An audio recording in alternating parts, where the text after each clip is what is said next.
Knicks, as we found out last night, will be picking 8th overall in the first round, also have a pick at 27th in the first round, and the 38th overall pick, which comes in the second round. And Wally and Monica, we haven't had a chance really to discuss the hiring of Tom Thibodeau.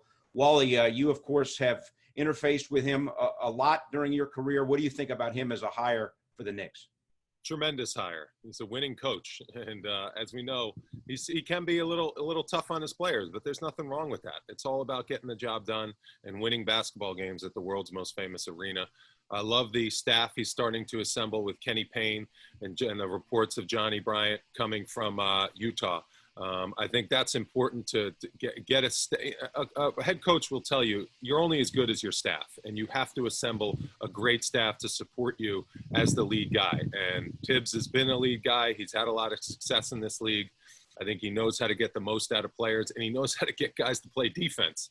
And I think this Knicks team, they're young, they're athletic. If they can become a great defensive team, that's going to help them win a lot of basketball games. So I'm very excited about the hire, and I'm very excited that he's going to be able to get his hands on the roster and the guys that are on the roster in these workouts coming up in September and October. Yeah, Monica, those workouts are set for the 8 teams that didn't qualify for the bubble, September 14th to October 6th. These teams able to work out in market.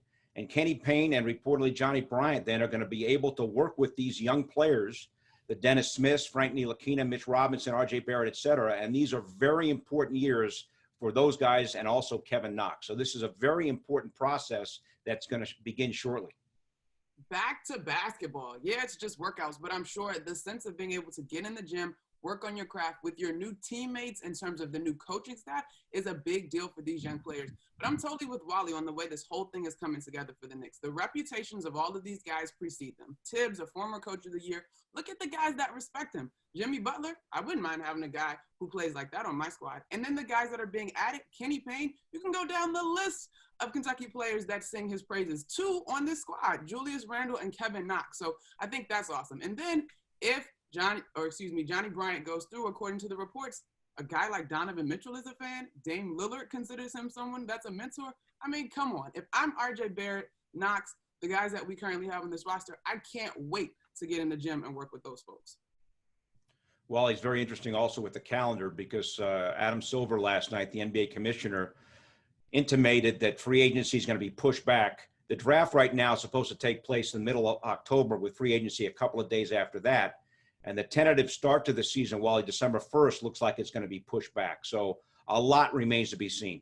Listen, I give Adam Silver a ton of credit for what he's pulled off in the bubble. This has been phenomenal. Get live sports and NBA basketball back. I think the playoffs are going very well. Fingers crossed it continues to be that way. I just think Adam Silver's taken the right approach. One day at a time. Let's try to get through this NBA season, reevaluate where we are.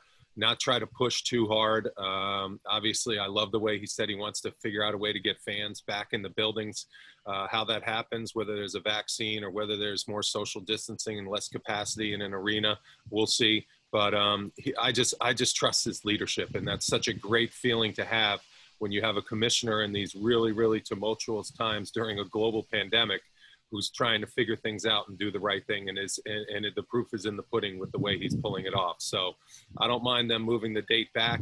I think we just need to get this season done and then move on to when the next season will start after this season gets completed. Amen to that. Wally, real quick, how important is the coach to the development of a player?